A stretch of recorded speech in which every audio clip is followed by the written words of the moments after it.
मोहम्मद मकबूल शाह ने बांदर में अन्य इलाकों में घर घर जाकर चुनाव प्रचार किया और लोगों से उन्हें सफल बनाने का आग्रह किया ताकि क्षेत्र की समस्याओं को दूर किया जा सके।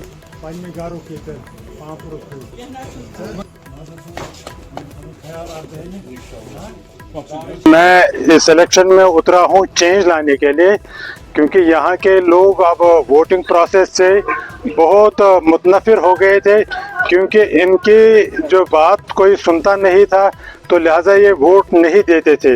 अब हमने क्या कोशिश की, डोर टू डोर कनेक्ट करके, ताकि इनको भरोसा दे कि आपके दरमियान आपका ही कैंडिडेट है। तो वो राबिता डोर टू डोर हमने बनाया है। एंड दिस टाइम यहाँ पर भारी इलेक्टोरल पार्टिसिपेशन होगी, भारी वोट पड़ेंगे। ये पांपोर के लोगों ने वादा दिया है, यही पैगाम हम लेके पांपोर के मुल्क देहात में लेके जाएंगे, वहाँ से भी भारी पार्टिसिपेशन होगी। And this time change will definitely come. Contractors association बानी